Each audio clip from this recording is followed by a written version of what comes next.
in a nutshell, I don't want to be a poly, but it's time. I think we all know that we have all left. I think we all need, to come to the street. I mean, you've been affected, obviously. The last 2 years would have been horrible for you. Yes.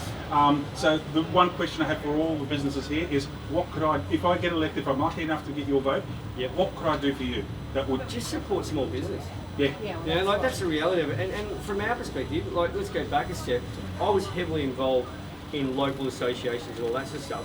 And what I found through the last couple of years, we a lot of conversation, not a lot of action.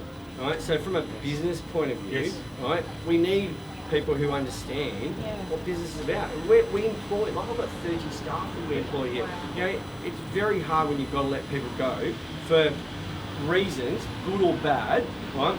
But we have no control over it, right? And then we don't get that support. And then when you look at other states and they're doing things very differently, and you think, well, hang on, are we living in the same country? Yeah. Are we, you know, why is our set of rules correct and their rules are wrong? Yeah, right? totally. So it comes back to the individual making the decision, or the group of individuals making the decision. And that's the thing that we found really frustrating, because there was no, you know, there was no conversations held at our end. Thank you. Yeah. So that's the challenge, because people don't get on the ground and understand what happens, you know, on the street. I run a cafe, a community cafe. I know exactly. We've closed our doors as soon as we had to. Right? Yeah. So and we still haven't opened.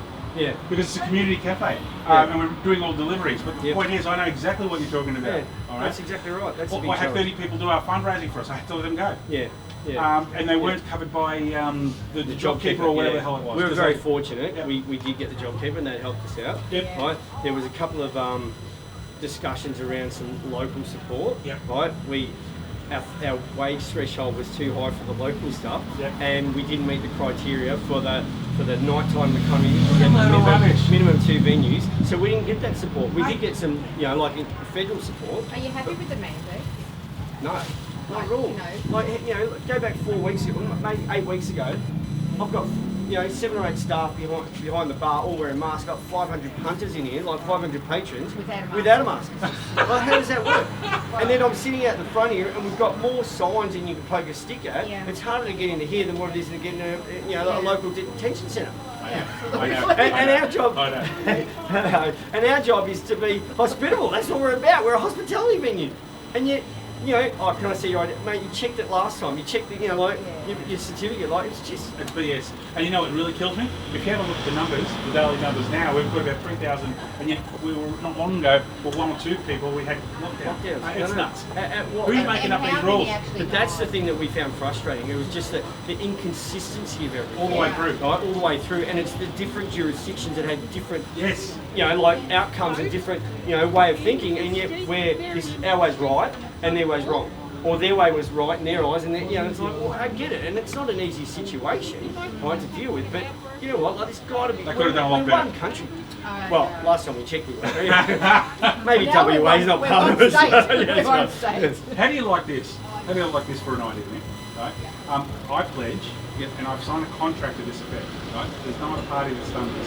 I have signed a contract with my party, the AFP, I just Ausfed, that I will come and meet you guys, the community, every month, every 30 days at the local town hall.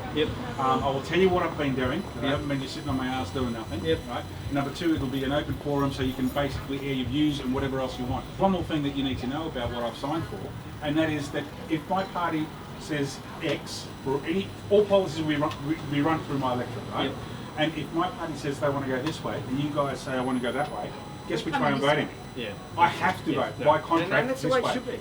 That's the way it should That's be. called You represent the local democracy, community, isn't it? Yeah, you represent the local community. And just as me being an individual operator who knows pretty much everyone in the street, like our representatives should know who we are as well. It's a sad affair, because most people just put the TV on and just listen to the verbal diarrhea, right? And then walk away going, that's how I'm going to vote. The reality is when you look past that and actually see what policies are out there. Actually think about it. It's a different ballgame. Isn't it? It's a completely different ballgame. I think we're aligned in our thinking. I really am. I really do. You've got to help me, because here's the bottom line. These punters, Yep. they've got $20 and $30 million to spend on advertising. Yeah. We've got to support each other. Australia's going the wrong way. Oh, totally. If we don't get it right. At the moment, given the time frames, look, the reality is, I'll straight up, right? Yep. 7 weeks ago, I was Yep. sitting in an audience, Yep. and Peter Harris, the chairman, the guy who'd become Prime Minister if we get enough votes, Yep. right? He gave a speech, Yep. and I gave him so much, because I'm so tired of Ollie's talking crap. Yeah, right? right. And he stood there and he explained himself so clearly and so well that I gave him a standing ovation and joined the party that same day. Okay, good. Right? Yep. So what I'm saying to you is, Yep.